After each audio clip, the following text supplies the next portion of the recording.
I'm sorry if this lighting is absolutely terrible, but there's only like a little bit of daylight left, and I was gonna go out the back, and then I was like, oh, don't really want to go out there. And then I was thinking maybe do it in front of the front door, but there's too much sound of traffic, so I'm just kind of having to make do with what's in my room. So that's where we are today. So, as you may be able to tell from the title, this is my update for 1 month on HRT, and this might actually come to a shock of a lot of my followers because I've kind of just kept this on the down low. I don't really want to sort of broadcast myself, and I don't know, I feel like it's just kind of more of a private thing, but I still want to do YouTube videos, and I want to do this to help other people. So yeah, that's what I'm doing. It's not actually 1 month today. It was can't even speak. It was 1 month yesterday on the 1st of April, which was also my birthday. And I was on a small amount of blockers for a month before this, but I don't really count that as having started HRT because I had to have a blood test in a month like after I started, and that was for vitamin D because I need to get that tested anyway because it's very low because I kind of just stay out of the sun. And yeah, so I thought I might as well throw testosterone and estrogen in there so I can just see how a small amount of the blockers affected me. Now, that did reduce my testosterone level quite significantly, but not enough to get me out of a male range. It was still basically on the baseline male range. So I'm being really sort of safe about it, as safe as I can be with self-medicating and stuff. I actually don't have any money to get what I want to get. It's quite a dilemma actually, but I have about a 4-month supply at the moment, which was actually given to me for free, and I don't really want to release too much information, but it's from somebody over the seas and it is legit, and thank you so much to her. Mwah. Yeah, so it wasn't enough to get me out of the male range, but I have adjusted the doses accordingly and it should be all okay now. Before I get into the actual update, I'm sure there's going to be a lot of people asking about what happened with the GoFundMe thing and the camera. Like, if you hadn't seen my previous video or you're not sure, I will write the details in the description because yeah, I think a lot of people are going to ask, and I'd much rather just have the answer in the description rather than answering a bunch of comments. So yeah. Okay, so I'm rambling, but now I'm going to get to the thing. So I'm going to be starting with physical. Breast tenderness. Pretty much my right side has grown a little bit. This is like not real, unfortunately, but that has been really tender and sore, and it's like growing obviously, but the left side not so much. It's kind of just, it hasn't grown any breast buds yet. It's like the skin has just gotten a lot softer and more elasticity in it, I guess, so it's like preparing for it, I suppose, but it hasn't actually grown anything yet. It's like really disproportionate at the moment, but yeah, it's kind of disappointing actually, being like 1 month. I should hope that both sides at least would grow some breast buds, but yeah, what can you do? I've been getting a lot of sort of soft patches on my skin. Like, I notice my face has gotten so much softer. It's like so soft, and my thighs, my butt, like just all these random places have got random patches of really soft skin, so that's cool.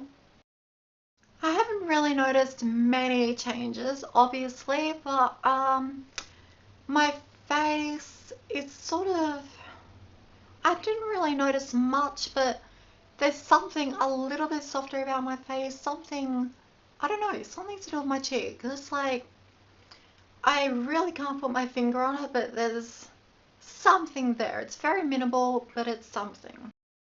Something I've noticed about my arms is there is a lot less, hold on. Oh, I dropped it.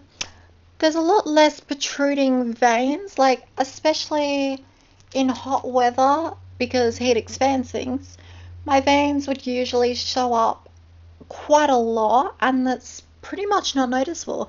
As my hands as well, like there's not, it's just, yeah, a lot less noticeable veins, so that's cool. So as you would probably know, females have more of a higher fat percentage in their body, whereas males have more of a muscle percentage.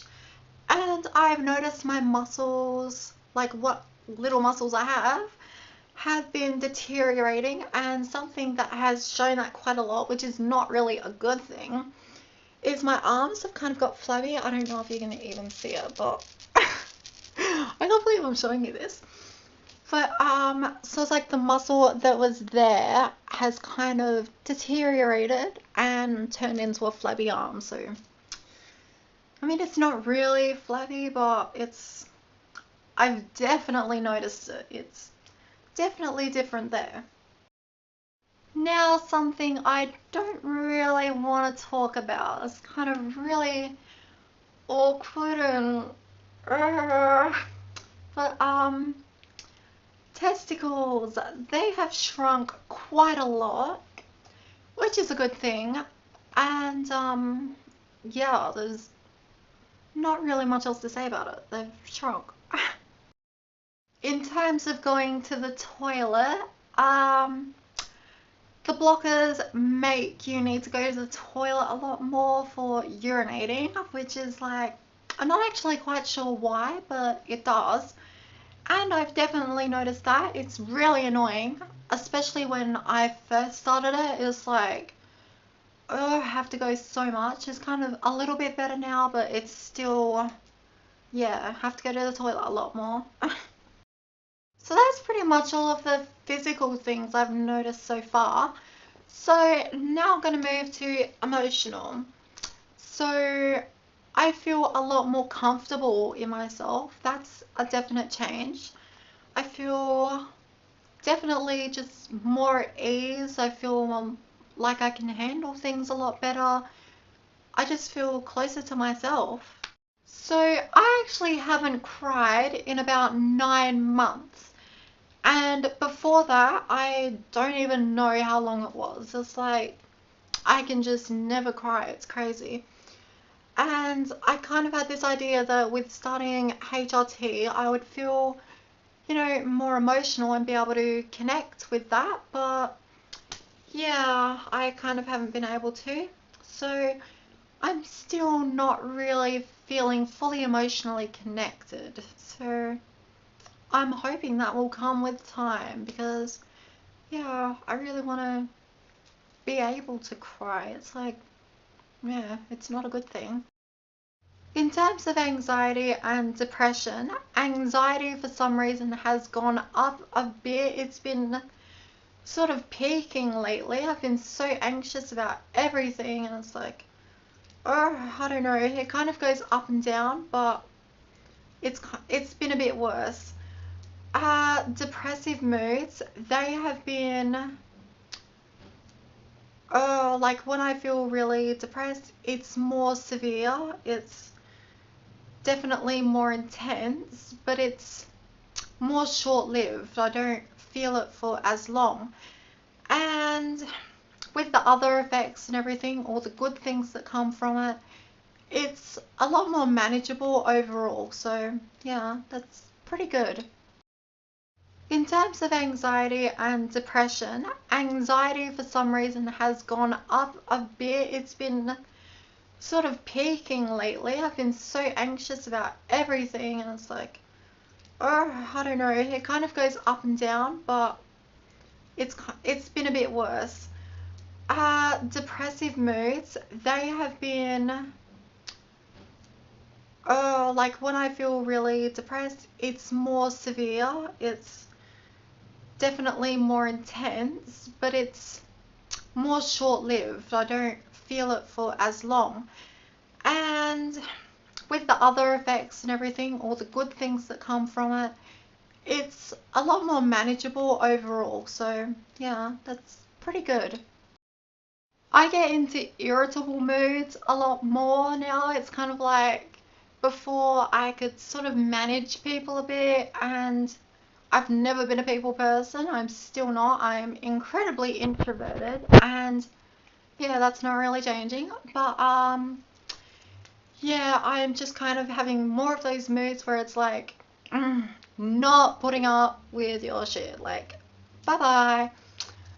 So it's been kind of more, yeah, like that more often. My sleepiness has definitely been affected. I never used to be able to sleep during the day. If there was daylight outside, I just literally could not sleep at all. But now I kind of get like sleepy attacks, if you will. For instance, the other week I was at the table eating dinner, and as soon as I finished, I was like all awake, alert. It was like all fine, and then all of a sudden I was just feeling like, whoa, really, really tired, and I kind of felt a bit sick as well. I don't know if that's to do with it, but yeah, then I was just like, I literally could not even walk to my room. I was that tired, and I just plonked on the couch and slept for 3 hours. So like, that's how crazy it is. My sleepiness has definitely been affected. I never used to be able to sleep during the day. If there was daylight outside, I just literally could not sleep at all. But now I kind of get like sleepy attacks, if you will. For instance, the other week I was at the table eating dinner, and as soon as I finished, I was like all awake, alert. It was like all fine, and then all of a sudden I was just feeling like, whoa, really, really tired, and I kind of felt a bit sick as well. I don't know if that's to do with it, but yeah, then I was just like, I literally could not even walk to my room. I was that tired, and I just plonked on the couch and slept for 3 hours. So like, that's how crazy it is. Now for something that's a little bit more out there, my sex drive. When I first started, what I mean when I first started is when I first started having the tiny amount that didn't bring my levels under to an average female's level, my sex drive was literally through the floor. Like, I didn't even feel a thing. It was just non-existent, to be honest. And it's kind of more stabilized now. It's kind of just like something that I would have found rather attractive before, which would cause a physical reaction, I suppose. I can now just kind of feel like, oh, that's cool, and just carry on with what I'm doing, and it's like, no big deal. So that is like one of the major changes that has happened emotionally. And yeah. One more thing I forgot to mention is down below, I kind of feel a lot more disconnected with that area. It's kind of like I can just ignore it a lot more. It's like it's not even there really, and that's really incredible. It feels amazing, and yeah. So that's everything I've noticed after 1 month. Not really sure if that's kind of good or bad. I was kind of, we always overestimate the effects we're gonna have, but yeah, I don't know. I feel like I'm going steady. It's all good. But yeah, I'm gonna sort of keep you updated every 1 or so months. I'm not sure, depending on how many effects I get, because I don't want to just like repeat the same thing over and over. But if you want me to do it monthly, then just leave a comment, I suppose, and yeah, I guess I'll do that. So after this 4-month supply of estrogen, I'm really not sure what to do. I need to find a way to make money pretty fast to continue, because if I can't continue, that would just be no. So yeah, that's basically all I have to say for this video. Check the links in the description, do whatever you want to do, I don't know, and thanks for watching. Bye.